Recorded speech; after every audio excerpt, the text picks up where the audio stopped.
नमस्कार प्यारे दोस्तों, स्वागत करता हूं एक बार पुनः आपके अपने पसंदीदा YouTube चैनल हमारी परीक्षा पर। उम्मीद करता हूं कि सभी तबीयत एकदम अच्छी होगी, तैयारी भी ठीक चल रही होगी और आगे धीरे धीरे बढ़ते जा रहे होंगे आप सभी लोग। आज पॉलिटी की एक क्लास लेकर आया हूं, जो कि पॉलिटी काफी टाइम से आपको लग रहा था कि पॉलिटी की क्लास नहीं हो पा रही है, क्योंकि पॉलिटी हमारी अंतिम क्षणों में बिल्कुल अंतिम दिशा की तरफ बढ़ रही है। 3 से 4 क्लास शायद और पॉलिटी के अंदर हो जाएंगे तो आप कहेंगे पॉलिटी एकदम से खत्म हो जाएगी। आज का जो टॉपिक रहने वाला है, आज हम यहां पर भारत के अंदर यानी कि हर राज्य के अंदर पाए जाने वाले एक ऐसे पद को पढ़ेंगे जिसे आप राज्यपाल के नाम से जानते हैं। यानी राज्यपाल के बारे में आज जानेंगे। और प्यारे दोस्तों देखिएगा, राज्यपाल पर क्या क्या प्रश्न बन सकते हैं, इस सब बातों पर आज हम बात करेंगे। और राज्यपाल जो होता है वह भारत के अंदर जैसे हम राष्ट्रपति को पढ़ते हैं उसी तरह से राज्य के अंदर राज्यपाल होता है। यानी कि आप ये कह सकते हैं कि भारत के अंदर जिस तरह से जो शक्तियां संसद के अंदर राज्यपाल के पास होती हैं, यानी कि संसद के अंदर जो राष्ट्रपति के पास होती हैं, वही सारी की सारी शक्तियां जो विधानमंडल होता है, इस विधानमंडल के अंदर हमारे राज्यपाल के पास होती हैं। प्यारे दोस्तों देखिएगा, अगर हम बात करें राज्य में राज्यपाल की भूमिका एवं कार्य क्षेत्र क्या होते हैं, तो राज्य के अंदर राज्यपाल की भूमिका और कार्य क्षेत्रों पर जब आप दृष्टि दौड़ाने की कोशिश करेंगे तो आप अच्छी तरह से जानते हैं कि अनुच्छेद 153 अनुच्छेद 153 यानी कि हम कह सकते हैं 153 के तहत प्रत्येक राज्य के लिए एक राज्यपाल होगा। यानी कि ऐसा लिखा गया है अनुच्छेद 153 में कि यहां हर एक राज्य के लिए एक राज्यपाल होगा, ऐसा अनुच्छेद 153 में लिखा गया है। यह आवश्यक होगा। राज्यपाल केंद्र सरकार का प्रतिनिधि होगा। एक नंबर का प्रश्न बनेगा आपके लिए, सिर्फ यह एक फैक्ट होगा कि आपसे पूछा जाएगा कि यह बताइएगा कि राज्य के अंदर केंद्र सरकार का प्रतिनिधित्व करने का काम कौन करता है, तो आप कहेंगे कि राज्य के अंदर केंद्र सरकार का प्रतिनिधित्व करने का काम राज्यपाल करता है। यह प्रश्न कई बार आपसे पूछा जाता रहा है। और केंद्र में राष्ट्रपति की तरह राज्य में कार्यपालिका की शक्तियां, यानी कि मैंने आपसे अभी कहा है कि जिस तरह से भारत देश के अंदर राष्ट्रपति काम करता है उसी तरह से हमारे राज्य के अंदर यहां पर राज्यपाल काम करने का काम करता है। क्योंकि केंद्र में जिस तरह से जो यहां पर कार्यपालिका की शक्तियां होती हैं उनका उपयोग जिस तरह से राष्ट्रपति करता है उसी तरह से राज्य के अंदर कार्यपालिकाओं की शक्तियों का प्रयोग कौन करता है, राज्यपाल करने का काम करता है। राज्यपाल राज्य का प्रथम व्यक्ति होता है, क्योंकि आप अच्छी तरह से जानते हैं कि देश का प्रथम नागरिक, प्रथम व्यक्ति कौन होता है, तो आप कहेंगे कि देश का प्रथम नागरिक यानी प्रथम व्यक्ति राष्ट्रपति को कहा जाता है। उसी तरह से राज्य का प्रथम व्यक्ति जब आपसे पूछा जाएगा तो राज्य का प्रथम व्यक्ति आप किसे कहेंगे, राज्य का प्रथम व्यक्ति राज्यपाल को कहेंगे। यह भी प्रश्न आपसे कई बार पूछा जाता रहा है।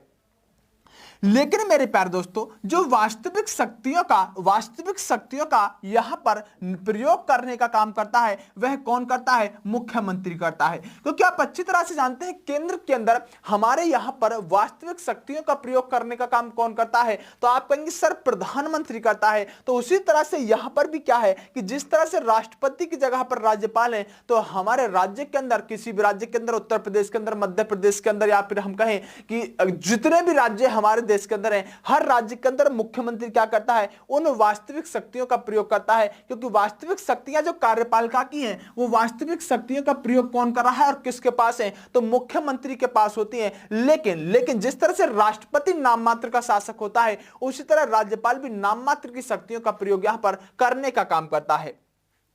राज्य की सारी कार्यपालिका शक्तियां राज्यपाल के पास होती हैं। यानी कि जो कार्यकारी शक्तियां हैं, ये कार्यकारी शक्तियां ज्यादातर किसके पास होती हैं, हम कह सकते हैं राज्यपाल के पास होती हैं। और वह क्या करता है, आगे जरा समझने की कोशिश कीजिएगा, यहां से बहुत महत्वपूर्ण प्रश्न आपके लिए निकल कर आएंगे कि राज्य की सारी कार्यकारी शक्तियां राज्यपाल के पास होती हैं और सभी कार्य इन्हीं के नाम के होते हैं। यानी कि आपको एक बात समझनी होगी कि जितने भी कार्य होते हैं, अगर हम संसद के अंदर या केंद्र सरकार के अंदर बात करें तो सभी जो निर्णय होते हैं, सभी जो कार्य होते हैं वो राष्ट्रपति के नाम से होते हैं। उसी तरह राज्य में जितने भी यहां पर कार्यपालिका की शक्तियों का प्रयोग मुख्यमंत्री करेंगे वो किसके नाम से करेंगे, वो राज्यपाल के नाम से करने का काम करेंगे। राज्यपाल के बारे में अगर हम बात करें तो राज्यपाल जो राज्यपाल होंगे वो विभिन्न यहां पर कार्यकारी कार्यों के लिए महज अपनी सहमति देने का काम करते हैं। जैसे कि आपने देखा कि राष्ट्रपति भी बहुत सारी शक्तियों में, जब संसद के अंदर कानून बनता है तो वहां पर राष्ट्रपति सिर्फ अपनी सहमति देते हैं, और यहां पर देश के अंदर जब राष्ट्रपति सहमति देते हैं कानून बनाने में, लेकिन प्रमुखता से हम कह सकते हैं लोकसभा राज्यसभा काम करने का काम करती है। उसी तरह हम किसी राज्य में जब देखें तो वास्तविकता क्या है कि सिर्फ सहमति देने से ही राज्यपाल का काम हो जाता है, सिर्फ सहमति देने का काम करते हैं। मैं भी बहुत सारी चीजों पर आपको इसमें निकाल कर लेकर आऊंगा। पहले एक बेसिक सी चीजें निकाल कर लेकर आते हैं कि बेसिक बातें क्या क्या राज्यपाल के लिए हो सकती है। भारतीय संविधान के मुताबिक राज्यपाल स्वतंत्र रूप से कोई भी बड़ा निर्णय नहीं ले सकते। यानी कि हमारे भारत देश के अंदर संसद होती है, और संसद के अंदर लोकसभा होती है, राज्यसभा होती है और राष्ट्रपति होते हैं। उसी तरह से राज्य के अंदर विधानमंडल होता है। विधानमंडल के अंदर कुछ राज्यों में विधान परिषद और विधान सभा दोनों होती हैं, लेकिन कुछ राज्यों में क्या है, सिर्फ विधानसभा ही विधानसभा है। तब देश के अंदर राष्ट्रपति भी अपनी स्वेच्छा से बहुत कम निर्णय ले सकते हैं, बहुत कम चीजों पर यहां पर अपना निर्णय लेने का काम कर सकते हैं। उसी तरह विधानमंडल यानी राज्य के अंदर राज्यपाल बहुत कम चीजों पर अपनी कार्यकारी कार्यों के लिए महज अपनी सहमति देते हैं, और भारतीय संविधान के मुताबिक राज्यपाल स्वतंत्र रूप से कोई भी बड़ा निर्णय नहीं ले सकते, कोई भी बड़ा निर्णय नहीं ले सकते। राज्य की कार्यकारी शक्तियां मुख्यमंत्री और उसके मंत्रिमंडल के अधीन होती हैं। मैं आपसे बार बार एक ही बात कहूंगा कि अगर आपने केंद्र को सही से पढ़ा है, अगर आपने संसद को, पार्लियामेंट को सही से पढ़ा है, तो आपको यहां पर विधानमंडल पढ़ने में कोई समस्या नहीं आती है। अगर आपने बिल्कुल बहुत अच्छी तरह से राष्ट्रपति को पढ़ा है तो आपको राज्यपाल पढ़ने में कोई समस्या नहीं आएगी। अगर आपने प्रधानमंत्री के बारे में जाना है तो आपको मुख्यमंत्री के बारे में जानने में कोई आवश्यकता नहीं आएगी। जो चीजें हमारे केंद्र सरकार के अंदर होती हैं वही राज्य के यहां पर विधानमंडल के अंतर्गत होती हैं। सिर्फ फर्क इतना होता है कि वहां पर हम कह सकते हैं कि जो विधानमंडल है राज्य के अंदर, देश के अंदर ऐसा ही संसद होता है। जैसे भारत में लोकसभा राज्यसभा है, ऐसे राज्य के अंदर विधानसभा और विधान परिषद होती है। जैसे देश का प्रथम नागरिक राष्ट्रपति होता है, ऐसे ही राज्य का प्रथम नागरिक राज्यपाल होता है। जैसे देश में प्रधानमंत्री होता है, ऐसे ही राज्य में राज्यपाल होता है।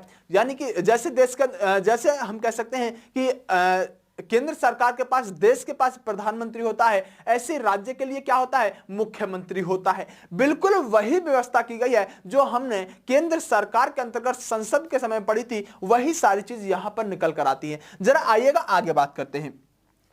संविधान के अनुसार राज्यपाल राज्य स्तर पर संवैधानिक प्रमुख होता है। यानी कि राज्यपाल जो होते हैं जैसे संवैधानिक प्रमुख हम कह सकते हैं कि इसका मतलब सिर्फ इतना है कि कुछ शक्तियां राष्ट्रपति की तरह इनके पास होती हैं, जो कि केंद्र के अंदर राष्ट्रपति के पास होती हैं। ऐसे संवैधानिक प्रमुख राज्य के अंदर कौन होता है, अगर इस बात को पूछा जाए तो आप कहेंगे संवैधानिक प्रमुख राज्य के अंदर यहां राज्यपाल होता है।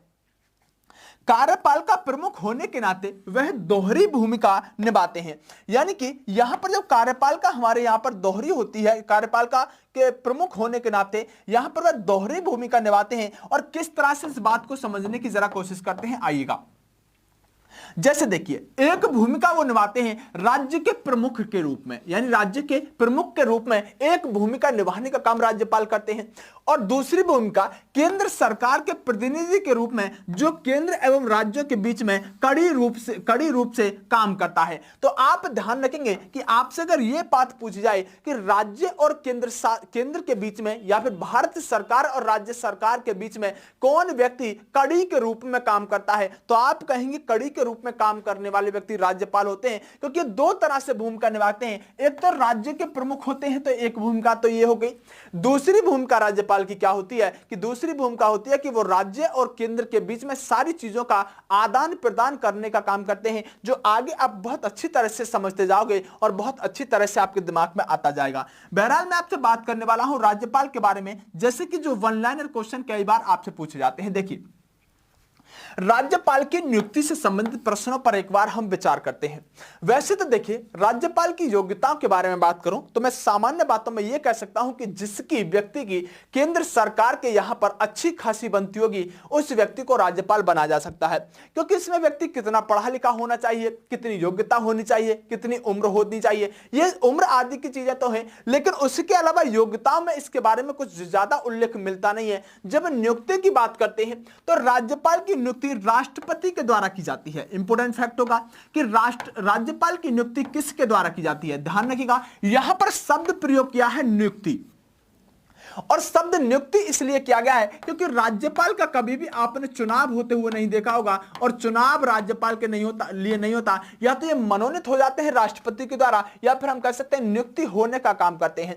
और जो राज्यपाल चुने जाते हैं वो प्रमुखतः 5 वर्षों के लिए चुने जाते हैं। कितने वर्षों के लिए? 5 वर्षों के लिए इनकी नियुक्ति की जाती है।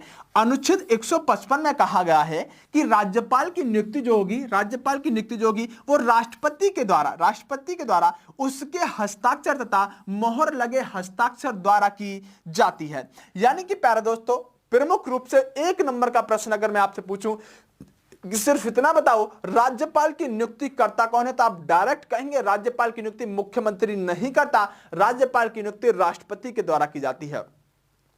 प्रमुखतः यह कह सकते हैं, यह प्रावधान 155 के अंतर्गत दिया गया है कि यहां पर हम कह सकते हैं कि जो राष्ट्रपति होंगे वे प्रमुख रूप से, वैसे तो हम कह सकते हैं कि यहां पर 5 वर्ष के लिए नियुक्ति की जाती है, लेकिन एक बात ध्यान रखिएगा कि राज्यपाल की जो नियुक्ति होती है राष्ट्रपति के प्रसाद पर्यंत होती है। यानी जब तक राष्ट्रपति चाहे किसी राज्य के अंदर कोई भी व्यक्ति को राज्यपाल बना रह सकता है। जब चाहे राज्यपाल को वह एक राज्य से दूसरे राज्य में भेज सकते हैं, और एक राज्य से दूसरे राज्य में भेजने का अधिकार भी राष्ट्रपति के पास होता है। तब हम यह कह सकते हैं पूरी तरह से राष्ट्रपति का या केंद्र सरकार का प्रतिनिधित्व करने का काम राज्य में कौन कर रहा होता है, तो राष्ट्रपति इस काम को कर रहे होते हैं। जिस प्रकार इसको थोड़ा सा ध्यान समझिएगा बात को, जिस प्रकार कनाडा में राज्यपालों की नियुक्ति गवर्नर के द्वारा होती है, जिस प्रकार कनाडा में राज्यपालों की नियुक्ति गवर्नर जनरल के द्वारा होती है, उसी प्रकार भारत के अंदर राज्यपालों की नियुक्ति राष्ट्रपति के द्वारा होती है। अच्छा प्रश्न बन जाएगा कि हमारे देश के अंदर राज्यपाल की नियुक्ति राष्ट्रपति के द्वारा होती है। यह प्रावधान जो है ये किस देश से हमने प्रभावित होकर लिया है, तो आप कह सकते हैं इस प्रावधान को हमने कनाडा से लिया है। जो कनाडा के अंदर जिस तरह से गवर्नर जनरल के द्वारा वहां पर नियुक्ति की जाती है, ऐसे हमारे यहां पर राज्यपाल की नियुक्ति किसके द्वारा की जाती है? राष्ट्रपति के द्वारा की जाती है। क्योंकि आप इस बात को जरा समझने की कोशिश कीजिएगा। हम अगर आगे बात करें राज्यपाल के बारे में, तो आपको अच्छी तरह से पता होगा कि भारतीय संविधान का अनुच्छेद 153, कौन सा अनुच्छेद 153 में यह प्रावधान है कि भारत में प्रत्येक राज्य में एक राज्यपाल होगा। लेकिन आपको पहली लाइन में भी मैंने यही बताया है कि एक राज्य में एक राज्यपाल होगा। अगर आप 53 को बर्बली पढ़ने की कोशिश करते हैं तो आपको यही चीज मिलेगी कि एक राज्य के लिए या प्रत्येक राज्य के लिए एक राज्यपाल का प्रावधान किया गया है। किंतु 1956 में किए गए संविधान संशोधन के अनुसार एक ही व्यक्ति को 2 या 2 से अधिक राज्यों का राज्यपाल नियुक्त किया जा सकता है। यानी अनुच्छेद 156 में वर्बली तरीके से इस बात को माना गया है कि एक राज्य के लिए एक राज्यपाल होगा। लेकिन 1956 में एक संविधान के अंदर संशोधन किया गया जिसके अंदर यह प्रावधान कर दिया गया कि आप एक व्यक्ति को 2 या 2 से अधिक राज्यों के लिए राज्यपाल नियुक्त किया जा सकता है। अब आपसे प्रश्न पूछा जा सकता है कि किस समय से राज्यपाल को एक राज्य से अधिक राज्यों का राज्यपाल बनाए जाने का प्रावधान भारत के संविधान में जोड़ा गया? आप कहेंगे 1956 के अंदर। 1956 के अंदर यहां पर जो 7वां संविधान संशोधन हुआ था 1956 में, उसके अनुसार एक व्यक्ति को 2 राज्यों या 2 राज्यों से अधिक राज्यों के लिए राज्यपाल बनाया जा सकता है। भारतीय संविधान के अनुसार राज्यों में राज्यपाल को राष्ट्रपति द्वारा मनोनीत किया जाता है। क्या किया जाता है? मनोनीत किया जाता है अथवा नियुक्त किया जाता है, अर्थात उसका निर्वाचन नहीं होता। एक अच्छा सा प्रश्न बनकर आएगा, निम्नलिखित में से किसका निर्वाचन होता है? और उसके अंदर ऑप्शन डाले जाएंगे और उसमें से एक व्यक्ति डाला जाएगा राज्यपाल। आप कहेंगे राज्यपाल का निर्वाचन नहीं होता, वो मनोनीत हो सकते हैं या नियुक्त हो सकते हैं। निर्वाचन का मतलब होता है मेरे प्यारे दोस्तों मतदान होना, या आप कह सकते हैं निर्वाचन का अर्थ होता है वोट डालना। तो आप बताओ कि आपने कभी ऐसा सुना है कि यहां पर राज्यपाल के लिए वोट डाले जा रहे हैं, चुनाव हो रहा है, तब हम कहते हैं अगर वोट डाले जाते तब आप कहते हैं निर्वाचन होकर कोई व्यक्ति निर्वाचित होकर यहां पर बनने का काम कर रहा है राज्यपाल। लेकिन निर्वाचन कभी नहीं होता, मनोनीत होते हैं या नियुक्त होने का काम करते हैं राज्यपाल। इस बात को अपने दिमाग के अंदर अच्छे से सेट करके रखेंगे। आगे आइएगा शपथ के बारे में। एक अच्छा सा प्रश्न, बेहतरीन सा प्रश्न, सुंदर सा प्रश्न बनता है कि राज्यपाल किसके सामने शपथ लेने का काम करते हैं, ओथ किसके सामने लेते हैं। आइएगा देखिए प्यारे दोस्तों, अगर हम बात करें राज्यपाल को शपथ जो दिलाई जाती है, हाईकोर्ट समझते हैं ना, हाईकोर्ट। हाईकोर्ट मतलब जो राज्य के अंदर सबसे सर्वोच्च न्यायालय होता है, जिसे हम उच्च न्यायालय कहते हैं। तो उच्च न्यायालय यानी हाईकोर्ट के जो मुख्य न्यायाधीश होंगे वह इनको शपथ दिलाने का काम करेंगे, या उनकी अनुपस्थिति में जो वरिष्ठ न्यायाधीश होंगे उसी हाईकोर्ट के, वो उन्हें शपथ दिलाने का काम करेंगे। एक अच्छा सा प्रश्न निकल कर आता है कि सर इनका नियुक्ति तो कर रहे हैं कौन? नियुक्ति तो कर रहे हैं राष्ट्रपति। नियुक्ति कौन करते हैं? अभी मैंने आपको बताया, बहुत अच्छी तरीके से बताया कि नियुक्ति राष्ट्रपति करते हैं, लेकिन शपथ राष्ट्रपति नहीं दिलाएंगे। शपथ कौन दिलाएगा? तो शपथ दिलाने का जो काम किया जाएगा वो उस राज्य के हाईकोर्ट के द्वारा, हाईकोर्ट के जो मुख्य न्यायाधीश होंगे, जो मुख्य न्यायाधीश होंगे उनके द्वारा यहां पर शपथ दिलाई जाएगी। क्योंकि अच्छा सा प्रश्न इसलिए बन जाता है क्योंकि मैंने कई बार डिस्कस भी किया है कि आपसे पूछ लेता है कि सर अगर एक व्यक्ति को दो राज्यों का यहां पर राज्यपाल बना दिया गया है, तब उस व्यक्ति को, उस राज्यपाल को यहां पर कौन से राज्य का मुख्य न्यायाधीश शपथ दिलाने का काम करेगा? तो हम कह सकते हैं कि जिस राज्य के अंदर वह हाई कोर्ट होगा उस राज्य का यहां पर राज्यपाल शपथ दिलाने का काम करेगा। ऐसे प्रश्न भी कई बार पूछे जाते हैं। वैसे पूछे तो नहीं जाते ये प्रश्न, आपसे कोई यहां पर ऐसा व्यक्ति पूछेगा जो कि थोड़ा सा अपने आप को ज्ञानी समझता होगा। लेकिन आप एक बात ध्यान रखेंगे कि जो शपथ दिलाई जाएगी, जो शपथ दिलाई जाएगी राज्यपाल महोदय को, वह उस राज्य के हाईकोर्ट के मुख्य न्यायाधीश के द्वारा दिलाई जाएगी। लेकिन ऐसा भी हो सकता है कि उस राज्य के जो मुख्य न्यायाधीश हो वो उपस्थित ना हो, तो उस समय शपथ कौन दिलाएगा? तो उस समय शपथ दिलाने का जो काम किया जाएगा वह उनके द्वारा, या फिर हम उनके द्वारा किसी विशेष व्यक्ति के द्वारा, या फिर हाईकोर्ट के वरिष्ठ न्यायाधीश के द्वारा यहां पर शपथ राज्यपाल को दिलवा दी जाएगी। इस बात को आप अच्छी तरह से ध्यान रखेंगे। जैसे कि मैंने कहा बर्बरी रूप से कि राज्यपाल का कार्यकाल 5 वर्ष होता है। कितने वर्ष होता है? 5 वर्ष होता है। लेकिन संविधान का एक अनुच्छेद है, अनुच्छेद 156। अनुच्छेद 156 के अनुसार राज्यपाल के कार्यकाल के संदर्भ में जानकारी दी गई है। आमतौर पर राज्यपाल का कार्यकाल कितने वर्ष होगा? हम कह सकते हैं सर आमतौर पर कार्यकाल 5 वर्ष होता है। कितने वर्ष? 5 वर्ष होता है। लेकिन जरा बातों को समझने की कोशिश कीजिएगा कि अनुच्छेद 156 1 के तहत, यानी कि जब इस अनुच्छेद को बारीकी से पढ़ना शुरू करेंगे तो अनुच्छेद 156 फर्स्ट के तहत यह भी व्यवस्था की गई है कि भारत के अंदर राज्यपाल तब तक अपने पद पर बने रह सकते हैं। कब तक? जब तक अपने पद पर बने रह सकते हैं जब तक वह राष्ट्रपति की इच्छा हो। यानी कि हम बर्बरी तरीके से यह बात कह सकते हैं कि राष्ट्रपति की जो राज्यपाल का कार्यकाल है, राज्यपाल अपने पद पर कब तक बने रहेंगे? तो वैसे तो वो नियुक्त होते हैं 5 साल के लिए। कितने साल के लिए? 5 साल के लिए। लेकिन प्यारे दोस्तों इस बात को समझने की कोशिश कीजिएगा कि जो राष्ट्रपति हैं, इनके प्रसाद पर्यंत, इनकी इच्छा के अनुसार कोई भी राज्यपाल अपने राज्यपाल के पद पर बना रहता है। और यह बात 156 यानी अनुच्छेद है 156 का फर्स्ट, इसके अंदर की गई है कि जब तक राष्ट्रपति चाहे किसी राज्य के राज्यपाल को उस राज्य का राज्यपाल बने रहने दे सकते हैं, चाहे तो वह अपनी मर्जी के अनुसार हटा सकते हैं। वैसे वह सलाह भी लेते हैं मंत्रिपरिषद से। लेकिन आप यह कहेंगे कि राष्ट्रपति की सहमति के अनुसार, राष्ट्रपति जी के प्रसाद पर्यंत, राष्ट्रपति जी के इच्छा अनुसार कोई भी राज्य का राज्यपाल अपने पद पर बना रह सकता है। इसी तरह राष्ट्रपति को एक राज्य से दूसरे राज्य में स्थानांतरित कर सकते हैं। यानी कि हम कह सकते हैं इस तरह से राष्ट्रपति राज्यपाल को, किनको? राज्यपाल को एक राज्य से दूसरे राज्य में स्थानांतरित करने की शक्ति किसमें निहित है? यह भी राष्ट्रपति का ही काम होगा कि अगर कोई व्यक्ति उत्तर प्रदेश का राज्यपाल है, इनको अब मध्य प्रदेश का राज्यपाल बनाना है, तो ऐसा काम कौन कर सकता है? ऐसा राष्ट्रपति कर सकते हैं, ना तो संसद कर सकती है, ना ही मुख्यमंत्री कर सकते हैं। कौन करेंगे? राष्ट्रपति के नाम से एक राज्यपाल को एक राज्य के राज्यपाल से हटाकर दूसरे राज्य का राज्यपाल बना जाता है, यह शक्ति भी राष्ट्रपति जी के पास ही यहां पर निहित होती है।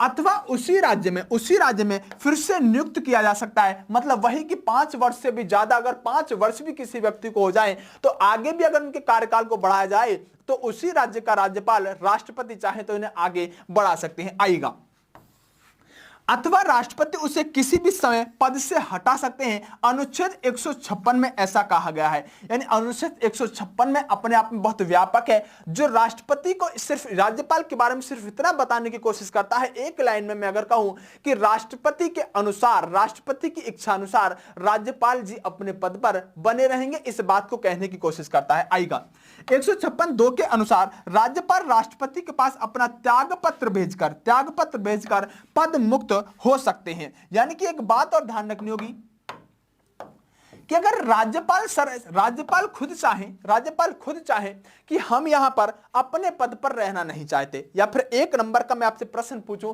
कि राज्यपाल की नियुक्ति राष्ट्रपति करते हैं, राज्यपाल को शपथ उस राज्य के हाईकोर्ट के मुख्य न्यायाधीश या वरिष्ठतम न्यायाधीश दिलाते हैं, तो राज्यपाल अपना इस्तीफा किससे देते हैं? तो आप कहेंगे यह तो हाईकोर्ट के मुख्य न्यायाधीश को देने चाहिए, लेकिन नहीं, ये अपनी जो यहां पर जो अपना हम कह सकते हैं जो यानी कि राज्यपाल जो होंगे, अगर ये व्यक्ति अपने पद से हटना चाहते हैं और इस्तीफा देना चाहते हैं तो इस्तीफा किससे देंगे? इस्तीफा जाकर राष्ट्रपति को ही देंगे, क्योंकि पद दिलाने का काम सिर्फ यहां पर मुख्य न्यायाधीश ने किया था, उस हाईकोर्ट के ने, लेकिन ये नियुक्ति किसके द्वारा होकर आई थी? नियुक्ति हमारे राष्ट्रपति जी के द्वारा होकर आई थी। जब आप इसी बात को समझने की कोशिश करेंगे कि अनुच्छेद 156(2) के अनुसार राज्यपाल राष्ट्रपति के पास अपना त्यागपत्र भेजकर पद मुक्त हो सकते हैं, यानी त्यागपत्र यानी इस्तीफा किसे दिया जाता है? तो राज्यपाल त्यागपत्र यानी इस्तीफा प्रमुख रूप से हम कह सकते हैं कि राष्ट्रपति को संबोधित करके देते हैं। अनुच्छेद 156(3) के अनुसार उपर्युक्त परिस्थितियों में के अतिरिक्त राज्यपाल अपनी नियुक्ति की तिथि से 5 वर्ष पहले भी यहां पर हटाए जा सकते हैं, 5 वर्ष तक अपने पद पर बने रह सकते हैं। तो आखिरकार हम ये जानते हैं कि अनुच्छेद 156 में ये सारा का सारा प्रावधान किया गया है, जिसके आधार पर राज्यपाल यहां पर क्या कर सकते हैं? या तो बने रह सकते हैं, या फिर हटाए जा सकते हैं, या वो अपना इस्तीफा भी दे सकते हैं। तो कब तक बने रहेंगे अगर मैं आपसे बात करूं तो आप एक लाइन में कह सकते हैं सर राष्ट्रपति की इच्छा अनुसार, जब तक राष्ट्रपति चाहे। क्या इनको पहले भी हटाया जा सकता है? सर बिल्कुल हटाया जा सकता है। किसके अनुसार? राष्ट्रपति के अनुसार। इनको सर अगर ये अपना इस्तीफा देना चाहे तो कौन इस्तीफा लेगा इनका? तो राष्ट्रपति राज्यपाल का इस्तीफा लेने का काम करता है। आइएगा इनकी योग्यताओं पर हम थोड़ा सा विचार करते हैं। वैसे तो देखिए इनकी कोई योग्यता होती नहीं है, और फिर भी हम बात करें योग्यता के बारे में तो देखो अनुच्छेद 157 और 158 के अनुसार राज्यपाल पद के लिए कुछ योग्यताएं दी गई हैं, और अनुच्छेद 157 और 158 के अनुसार जो योग्यता दी गई हैं उन पर जरा एक बार विचार करते हैं। भारत के नागरिक हूं सर, हर किसी में ये योग्यता तो आपको मिलेगी ही मिलेगी, किसी को भी पढ़िएगा। उम्र की बात करें तो कई बार यह प्रश्न पूछ लिया जाता है, जैसे कि आप अच्छी तरह से जानते हैं राष्ट्रपति और राज्यपाल को हम एक साथ कंपैरिजन करके पढ़ रहे हैं, तो आपको अच्छी तरह से पता होना चाहिए राष्ट्रपति के लिए जितनी उम्र उतनी उम्र राज्यपाल के लिए, यानी कि 35 वर्ष की आयु पूरी कर चुके हो और संसद अथवा राज्य के विधानमंडल के किसी भी सदन के सदस्य ना होने चाहिए। यानी संसद या राज्य के विधानमंडल का मतलब हो गया कि इसके अंदर क्या क्या आ जाएगा? एक तो आ जाएगा आपका विधान परिषद, क्या आ जाएगा? विधान परिषद, ये बार बार बोला करो उस शब्द को, विधान परिषद। और दूसरा क्या आ जाएगा? दूसरा आ जाएगा विधानसभा। तो इन दोनों में से किसी के भी यहां पर सदस्य ना रहे हो ऐसा कहने की कोशिश कर रहा है। ये यहां पर राज्यपाल की योग्यता होती है जो कि राज्यपाल को पूरी करनी ही होनी चाहिए। यानी इनमें से किसी के सदन के सदस्य ना हो, यानी कि ना हो का मतलब सदस्य ना हो, उसके अलावा किसी भी लाभ के पद पर ना हो, यह तो हर किसी को पता ही होता है। और देखिए एक बेहतरीन सी बात होती है, वह राज्य से बाहर का व्यक्ति हो। यह बहुत अच्छा प्रश्न होता है कि किसी व्यक्ति को राज्यपाल कब नहीं बनाया जा सकता। तो ध्यान रखिएगा, जैसे कि मानो आप यूपी के रहने वाले हैं, आप कहां के? यूपी के रहने वाले हैं, तो आपको यूपी का आप राज्यपाल नहीं बनाया जाएगा। जैसे देखो आपको अच्छी तरह से पता होगा एक व्यक्ति है जिनका नाम क्या है? कल्याण सिंह। क्या नाम है? कल्याण सिंह। कहां के राज्यपाल हैं? राजस्थान के। थे, आपको अच्छी तरह से पता होगा। ये रहने वाले कहां के? उत्तर प्रदेश के। लेकिन इनको उत्तर प्रदेश का राज्यपाल नहीं बनाया जा सकता। तब जिस राज्य का जो व्यक्ति होता है उस राज्य का उसे राज्यपाल नहीं बनाया जाएगा, दूसरे राज्य का राज्यपाल बनाया जाएगा। ये एक योग्यता होती है, वह राज्य से बाहर के व्यक्ति हो। हालांकि राष्ट्रपति अपनी इच्छा का, अपनी स्वविवेक का भी प्रयोग कर सकते हैं, लेकिन एक अच्छा प्रश्न होता है कि किसी व्यक्ति को उस राज्य का राज्यपाल नहीं बनाया जा सकता जिस राज्य का वो मूल निवासी रहने का काम करे। वह राज्य की स्थायी राजनीति और घनिष्ठता से जुड़ा ना होना चाहिए एवं पिछले कुछ समय से उसने सक्रिय राजनीति में भाग नहीं लिया होना चाहिए। यह तो आप अच्छी तरह से दो चीजों को समझने की कोशिश कीजिएगा। वह राज्य की स्थायी राजनीति से घनिष्ठता से जुड़ा हुआ ना होना चाहिए और पिछले कुछ समय से उसने सक्रिय राजनीति में भाग ना लिया होना चाहिए, क्योंकि पूरी तरह से केंद्र सरकार का यहां पर प्रतिनिधित्व करने का काम करेगा और कई चीजों में केंद्र सरकार भी राज्यपाल से ही यहां पर सहमति लेने का काम करती है। जैसे कि मैं आपको जब इमरजेंसी पढ़ाऊंगा तब मैं बताऊंगा कि आखिरकार किस तरह से राज्यपाल की शक्ति, राज्यपाल से सलाह लेने के बाद ही जो केंद्र सरकार होती है वो राज्य में कोई काम करने का काम करती है। इसको इमरजेंसी में बहुत अच्छी तरह से पढ़ने का काम करेंगे। आगे आइएगा प्यारे दोस्तों, वेतन और भत्ते। देखिए इसको करेक्ट कर लीजिएगा, वेतन और भत्ते। चलिए राज्यपाल के वेतन के बारे में बात करें तो 1,10,000 रुपए जो प्रति माह लिखा है इसको आप करेक्ट करेंगे और करेक्ट करने के बाद आप बताएंगे लेटेस्ट अपडेट होने के बाद कि राज्यपाल का वेतन वर्तमान में है कितना। यह मैं आपके लिए छोड़ देता हूं, आप बताएंगे मुझे, ठीक है। यानी कि इनके वेतन के बारे में बात करें तो साथ ही राज्यपाल को निःशुल्क सरकारी आवास उपलब्ध कराया जाता है, सामान्य सी बात होती है। वह सभी वेतन भत्ते ऐसे विशेष अधिकार उपभोग करने के अधिकार हैं जो राज्यपाल परिलब्धियां भत्ते एवं विशेष अधिकार अधिनियम 1982 में विनिर्दिष्ट है। 1987 में संशोधन में प्रावधान किया गया कि राज्यपाल परिलब्धियां एवं भत्ते उसकी पद अवधि के दौरान कम नहीं किए जाएंगे। बच्चों वाली चीजें 1% भी कुछ भी आपको याद नहीं रखना है। सिर्फ याद रखना है तो क्या रखना है, सिर्फ आपको इतना याद रखना है कि जो राज्यपाल को वेतन दिया जाता है ना वो किस निधि से दिया जाता है। इस संचित निधि को ध्यान रखिएगा। प्रश्न सबसे महत्वपूर्ण अगर कोई पूछा जाएगा तो एक प्रश्न मैंने आपको होमवर्क के रूप में दिया है कि राज्यपाल का वेतन होता कितना है, और दूसरा क्वेश्चन होता है कि अनुच्छेद 58(3) और 158(3)(4) के अनुसार राज्यपाल के वेतन और भत्ते राज्य की संचित निधि से दिए जाते हैं। यह प्रश्न इंपोर्टेंट होता है कि कौन सी निधि से वेतन भत्ते राज्यपाल को दिए जाते हैं, तो संचित निधि से वेतन और भत्ते दिए जाते हैं। और आप मुझे बताएंगे कि सर जो हम यहां पर राज्यपाल का वर्तमान वेतन है, जैसे कि राष्ट्रपति का पहले 1.5 लाख हुआ करता था, ऐसे ही अब राज्यपाल का वेतन कितना बढ़ाया गया है और कितना वर्तमान में यहां पर वेतन है राज्यपाल का। राज्यपाल पर काफी प्रश्न बनकर आते हैं, इसलिए थोड़ा सा ध्यान से हर चीज को कवर करके चलेंगे। कई चीजें ऐसी होंगी जो आपने पहली बार पढ़ी होंगी, लेकिन आपको एक एक चीज समझनी होगी। आइएगा, राज्यपाल की न्यायिक सुविधाएं क्या क्या होती हैं।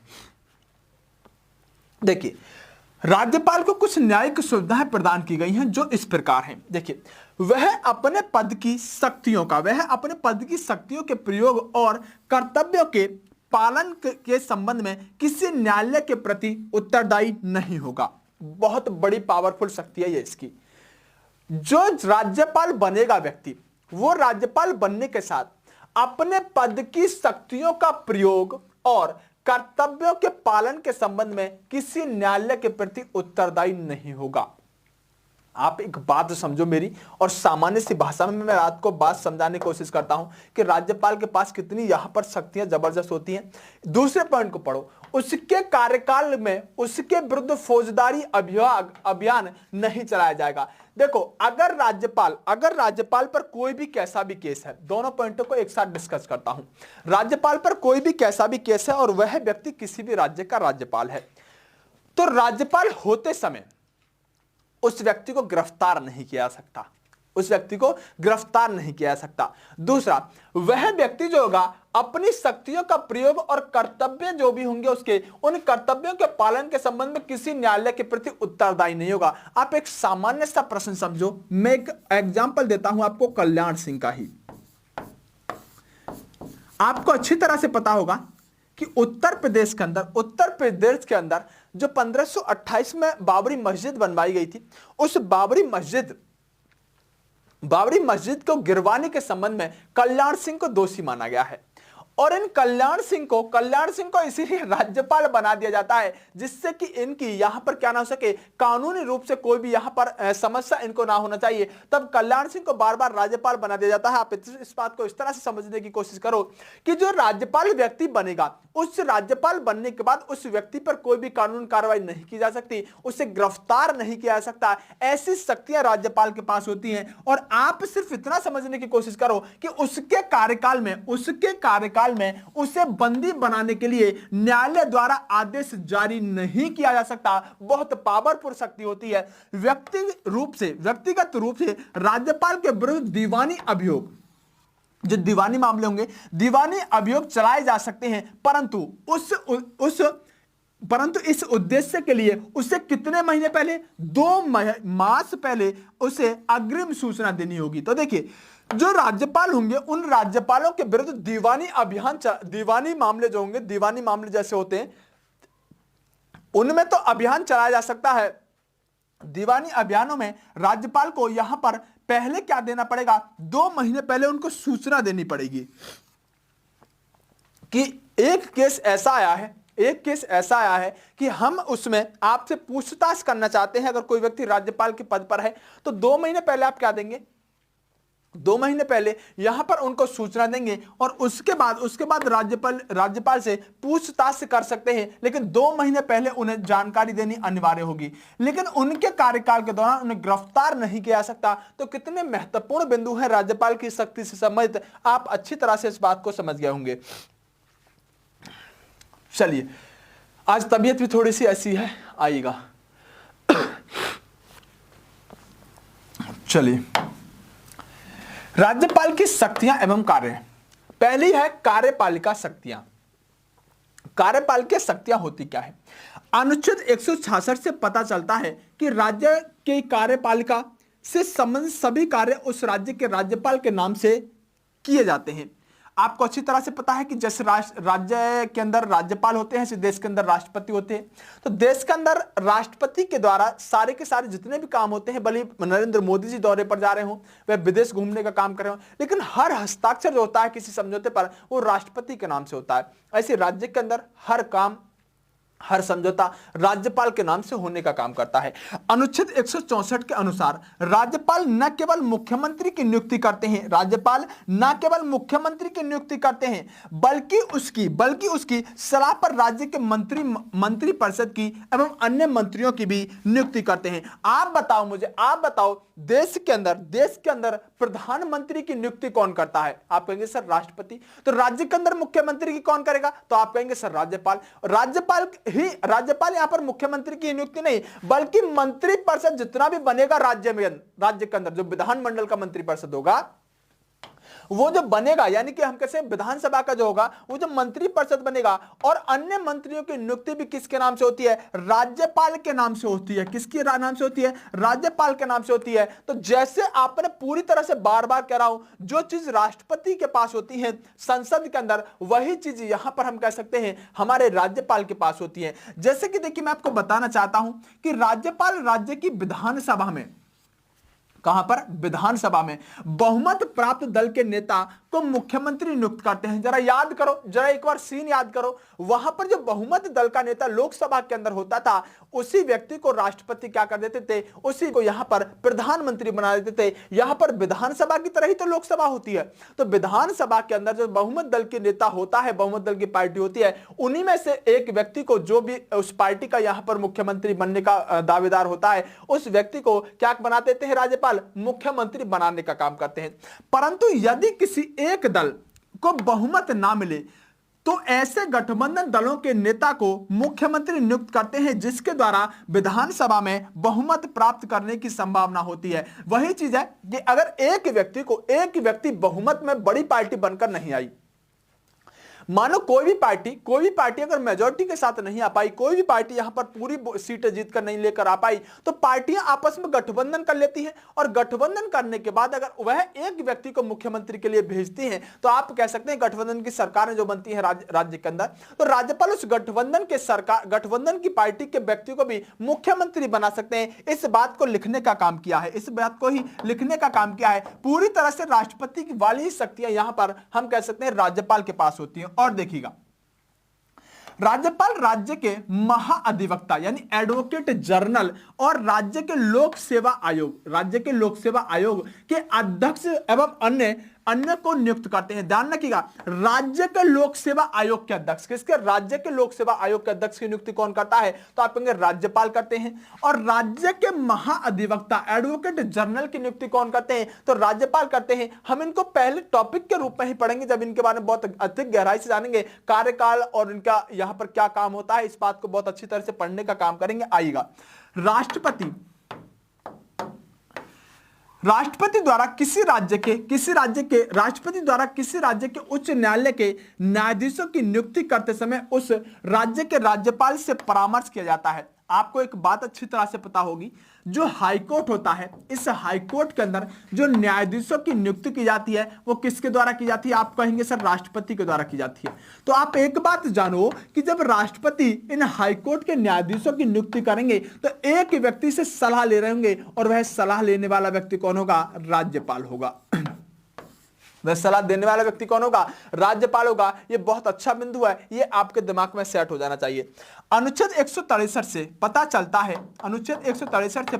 है कि राज्य के संवैधानिक प्रमुख के रूप में अपने कार्यों को पूरा करते समय राज्यपाल को राज्य के मंत्रिपरिषद, जिसका प्रधान मुख्यमंत्री होता है, के द्वारा सहायता और सलाह दी जाती है। यानी कि मेरे प्यारे दोस्तों, मैं बार बार एक ही बात कह रहा हूं कि जब आपने प्रधानमंत्री को जान लिया तो समझो आपने सिस्टम के तौर पर मुख्यमंत्री को जान लिया।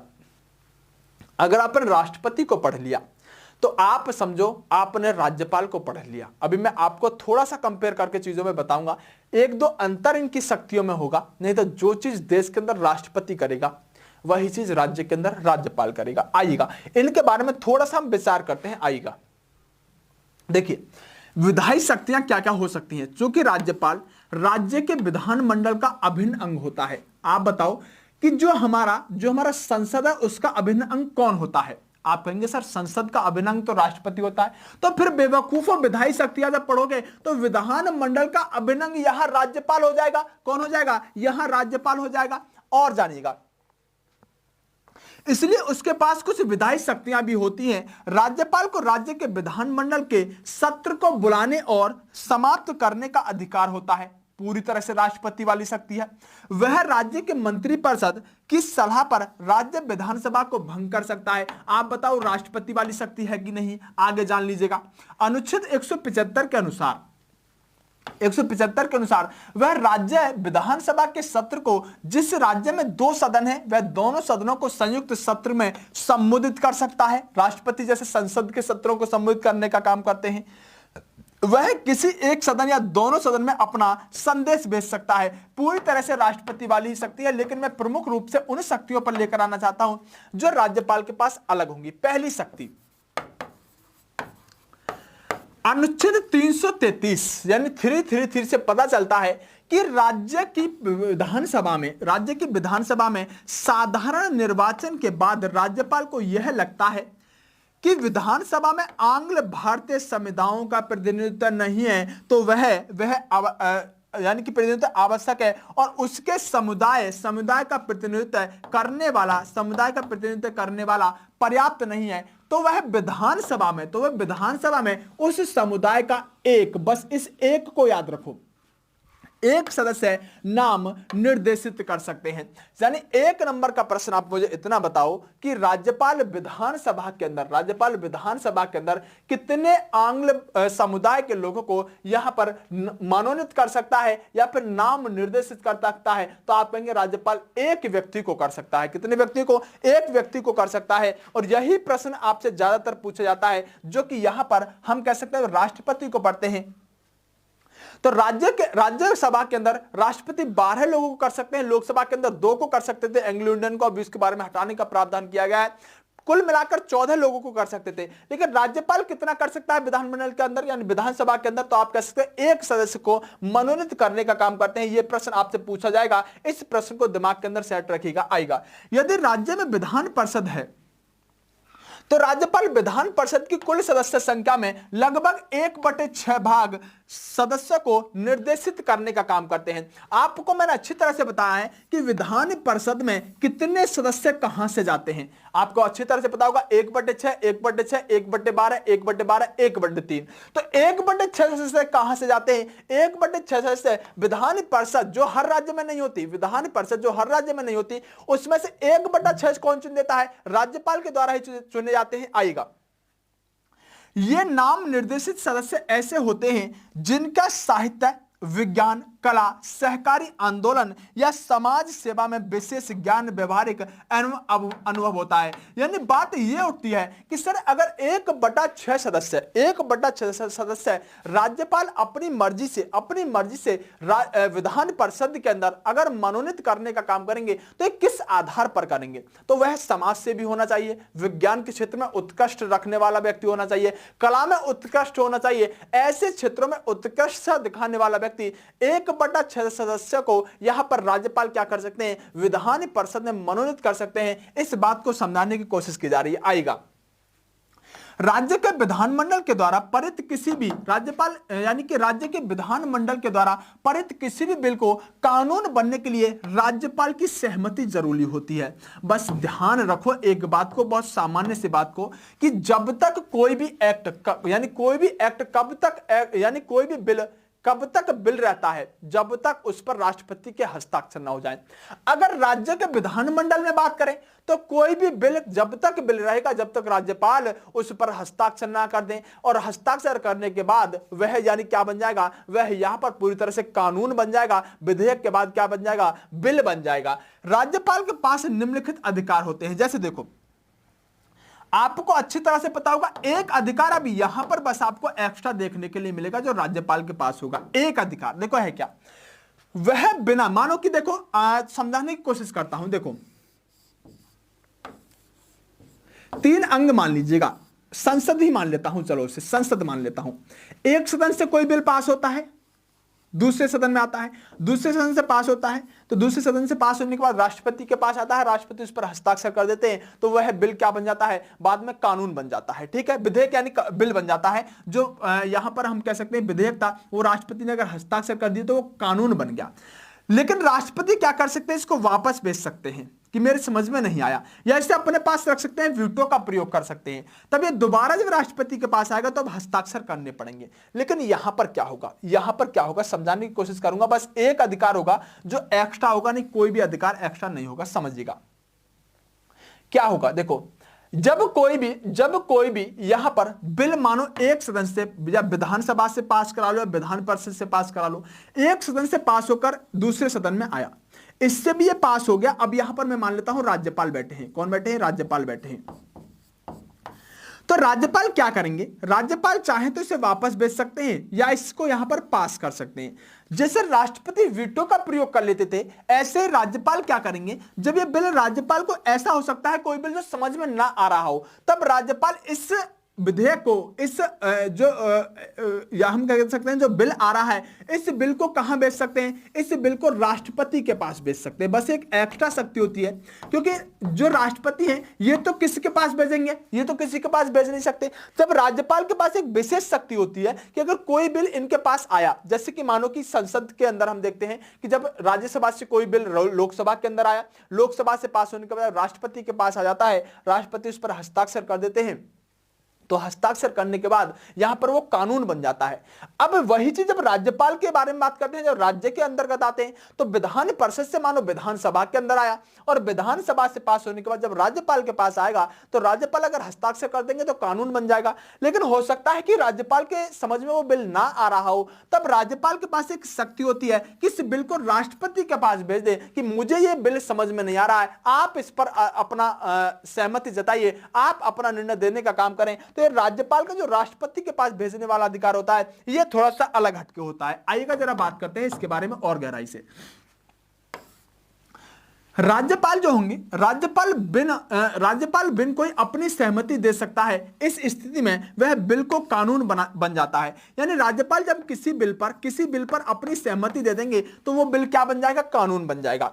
वह बिल अपनी सहमति रोक सकता है। इस स्थिति में वह बिल कानून नहीं बन पाता। यानी अगर राज्यपाल ने किसी बिल को रोक लिया या हस्ताक्षर नहीं किए तो वह बिल कानून नहीं बन पाएगा। जैसे राष्ट्रपति के अंतर्गत आपने पढ़ा था, वही चीज यहां पर है कि अगर राज्यपाल हस्ताक्षर कर देंगे तो कानून बन जाएगा, अगर हस्ताक्षर नहीं करेंगे तो वो फिर सिर्फ क्या रहेगा, वो विधेयक ही बनकर रहेगा, वो कानून नहीं बन पाएगा। लेकिन वह उस बिल को अपने संदेश के साथ वापस भेज सकते हैं, परंतु विधानमंडल उस बिल को पुनः उसी रूप में या कुछ परिवर्तन के साथ पारित कर देता है तो राज्यपाल को उसे सहमति देना होगा। जो चीज राष्ट्रपति के पास थी एक बार वापस भेज सकते हैं, दोबारा वह पास करना ही पड़ेगा, वही चीज राज्यपाल के पास है।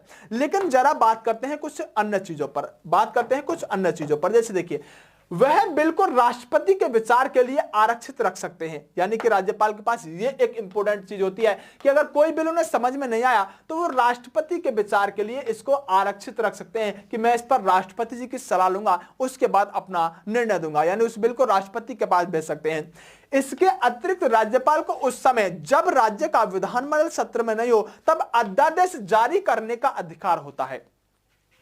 यानी जो हम जानते हैं 123 अनुच्छेद के अंतर्गत जिसमें राष्ट्रपति क्या करते हैं, अध्यादेश जारी करने का काम करते हैं। उसी तरह से राज्य में अगर हमें यहां पर अध्यादेश जारी करवाना है तो राज्य में अध्यादेश जारी करने की शक्ति हम कह सकते हैं कि यहां पर राज्यपाल के पास होती है। जब हम जानेंगे, हालांकि राज्यपाल को यह शक्ति कुछ शर्तों के अधीन है जिनकी जानकारी अनुच्छेद 213 यानी अध्यादेश जो हमारे राज्यपाल होंगे कौन से अनुच्छेद के अंतर्गत जारी करेंगे तो 213 के अनुसार देते हैं। और ऐसे अध्यादेशों को अगला सत्र आने पर विधानमंडल के सामने रखा जाता है। जब अगला सत्र आएगा, देखिए अध्यादेश कब जारी किया जाता है, इस बात को समझिएगा। अध्यादेश जब जारी किया जाता है जब या तो देश के अंदर संसद नहीं चल रही तो राष्ट्रपति अध्यादेश जारी कर देंगे। अध्यादेश क्या होता है? अध्यादेश का मतलब होता है एक ऐसा कानून जो संसद के द्वारा नहीं बनाया गया होता। ध्यान से समझिएगा बात को, एक ऐसा कानून जो संसद के द्वारा नहीं बनाया गया होता। अब संसद के द्वारा बनाया क्यों नहीं गया ऐसा? तो संसद के द्वारा इसलिए नहीं बनाया गया कि मानो संसद में जब कानून बनता है वो दोनों सदनों से बनता है, लोकसभा प्लस राज्यसभा। अब कोई समय ऐसा हो सकता है जब देश के अंदर कानून बनाना तो बहुत जरूरी है और उस समय या तो लोकसभा कार्यवाही में नहीं है या राज्यसभा कार्यवाही में नहीं है, अब कानून कैसे बनेगा? तो ऐसी स्थिति में राष्ट्रपति अपनी तरफ से कानून बना सकते हैं। देश के अंदर कोई कैसा भी कानून हो सकता है, उसी कानून को अध्यादेश कहा जाएगा। जब वह दोनों सदन जब कार्यवाही में आएंगे तो राष्ट्रपति के द्वारा बनाई गई उस कानून के बारे में जानकारी लेंगे, चाहेंगे तो उसे कंटिन्यू आगे रख सकते हैं, चाहेंगे तो उसे खत्म कर सकते हैं। उसी तरह जब राज्य में अध्यादेश जारी किया जाएगा तो राज्य में ऐसा कोई भी कानून अब कौन बनाएगा? राज्यपाल बनाएंगे। कब बनाएंगे? जब विधानमंडल काम नहीं कर रहा होगा तो राज्यपाल क्या कर देंगे? अपनी तरफ से कोई अध्यादेश जारी कर देंगे जो अनुच्छेद 213 के अनुसार किया जाएगा। लेकिन जब विधानमंडल कार्यवाही में आएगा तो उस कानून की जानकारी करेगा, उस कानून के बारे में जांच पड़ताल करेगा, चाहे तो कंटिन्यू करेगा, चाहे तो उस कानून को खत्म कर देगा। वही चीज समझाने की कोशिश करते हैं। आएगा ऐसे अध्यादेश को अगला सत्र आने पर विधानमंडल के सामने रखा जाता है और यदि विधानमंडल उससे पहले ही अस्वीकृत ना कर दे तो वह अध्यादेश विधानमंडल के सत्र में आने की तारीख से, जहां 2 सदन है वहां बाद वाले सदन के सत्र आने की तारीख से 6 सप्ताह में स्वयं ही निष्प्रभावी हो जाता है। तो ध्यान रखिएगा, ये लिखा क्या है, ये सिर्फ उसी चीज को लिखा है जो मैंने बताने की कोशिश की है। लेकिन जहां पर 2 सदन है, विधान परिषद भी और विधानसभा भी, तो वहां कह रहा है कि वहां बाद वाले सदन से हम काउंट करेंगे। जहां पर एक है वहां तो कोई समस्या नहीं है। तो 6 सप्ताह के अंदर, कितना टाइम है किसी भी राज्य के अंदर राज्यपाल के द्वारा जारी किया गया अध्यादेश जब यह सदन यानी विधानमंडल कार्यवाही में आएगा तो कितने सप्ताह में वह निष्प्रभावी हो जाएगा? 6 सप्ताह के अंदर वह निष्प्रभावी होने का काम करेगा। इस बात को समझाने का काम किया गया। आगे आइएगा, चलिए, वह राज्यपाल के द्वारा किसी भी समय वापस लिया जा सकता है, परंतु विधानमंडल चाहे तो उसे 6 सप्ताह में यहां पर क्या कर सकता है, 6 सप्ताह की अवधि के दौरान उस अध्यादेश को पारित भी कर सकता है और कानून रूप देकर जारी रख सकता है। पूरी तरह से देखिए, ये मैंने आपको अच्छी तरह से अपनी भाषा में समझाया है। इसके बारे में आपको बिल्कुल ज्यादा नहीं जानना, एक बार और समझा दूंगा।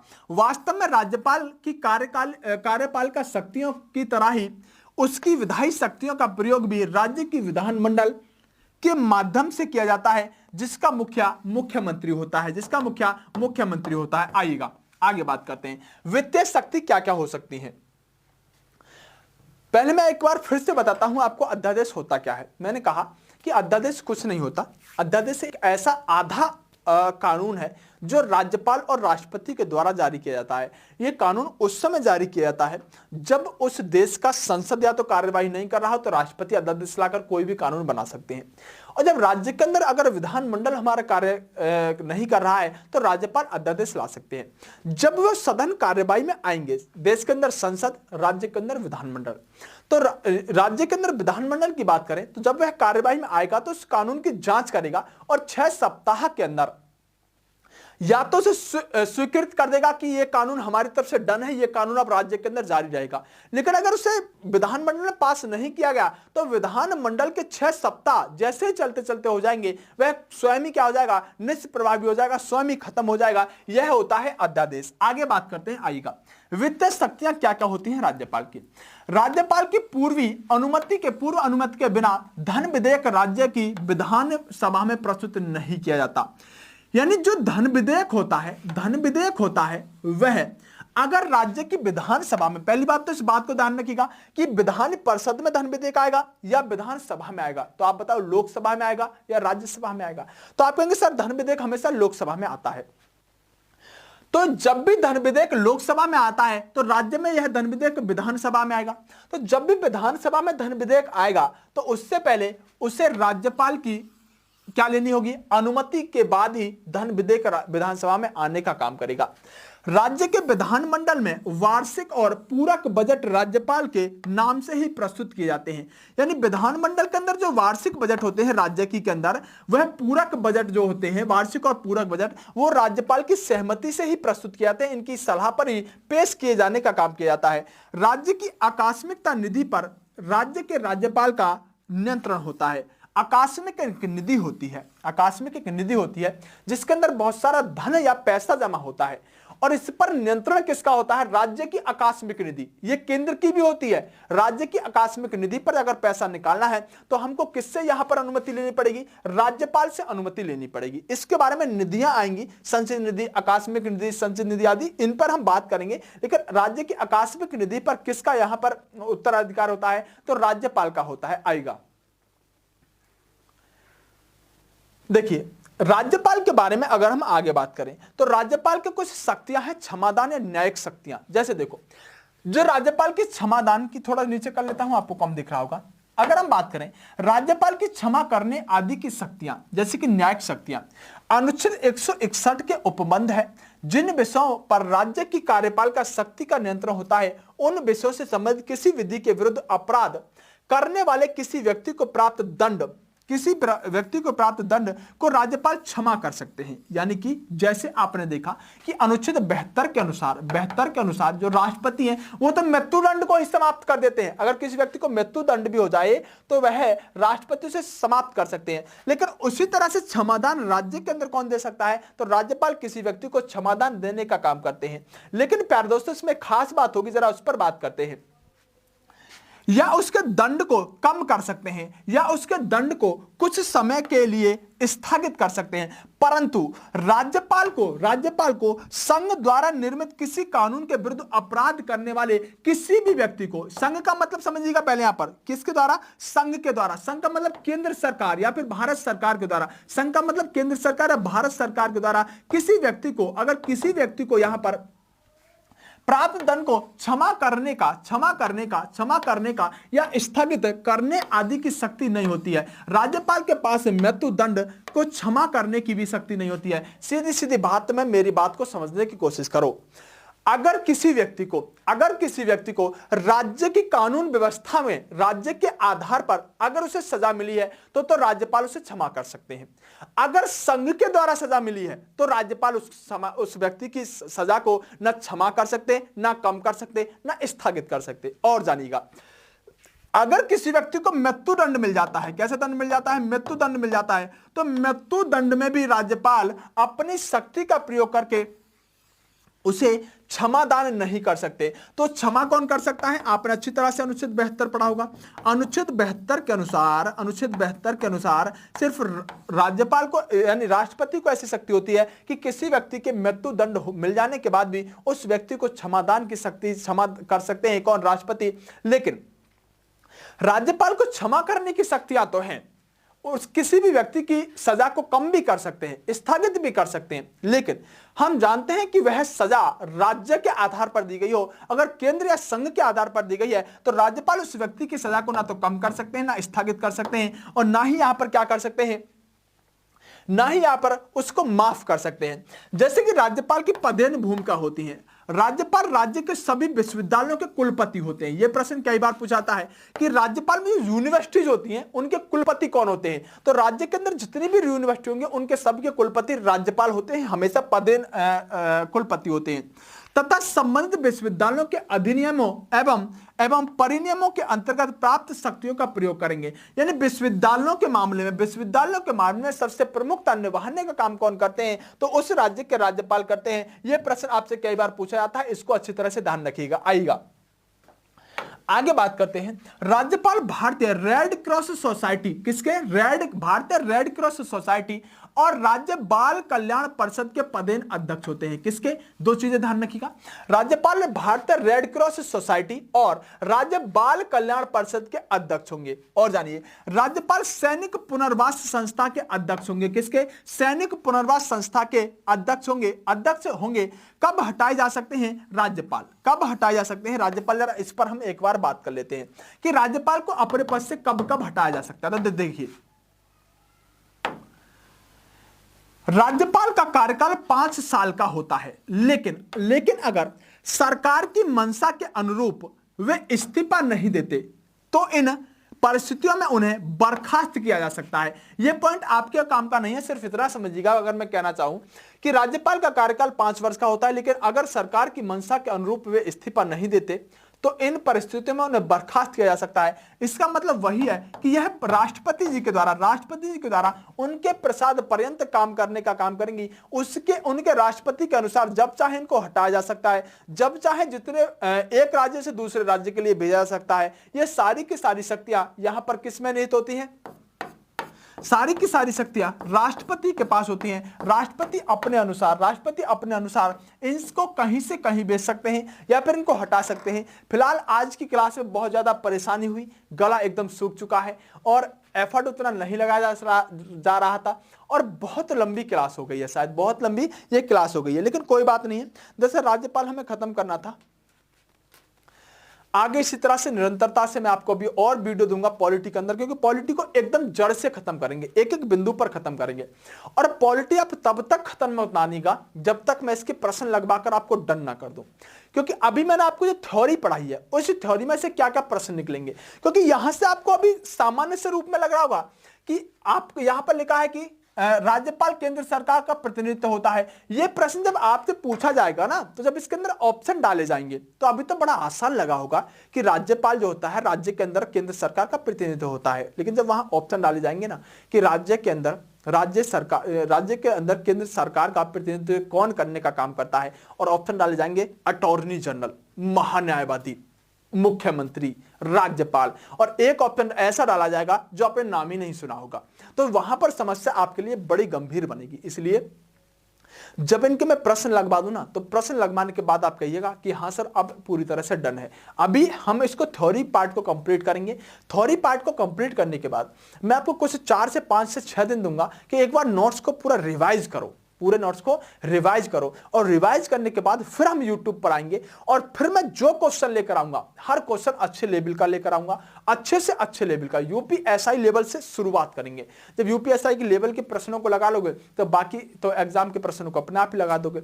और यूपीएससी के सारे प्रश्न आपसे सॉल्व करवा के दिखाऊंगा पॉलिटी के अंदर। और राज्यपाल में आप अभी मत लगाइएगा प्रश्न, जब मैं लगवाना शुरू करूं आप उसके बाद देखिएगा 30 में से 28 27 का स्कोर कर पा रहे होगे। सिर्फ एक बार नोट्स जरूर रिवाइज करिएगा। 5 से 6 दिन दूंगा मैं आपको कि आप नोट्स रिवाइज कर लीजिएगा। नोट्स रिवाइज करने के बाद फिर मैं आपसे मिलूंगा। आप खुद में खुद पा रहे होगे पॉलिटी के अंदर, खुद में खुद आपको कॉन्फिडेंस आना शुरू हो जाएगा। तो चलिए प्यारे दोस्तों, आज की क्लास को यही खत्म करते हैं। बेस्ट ऑफ लक, नमस्कार, जय हिंद। मिलते हैं अगली क्लास में।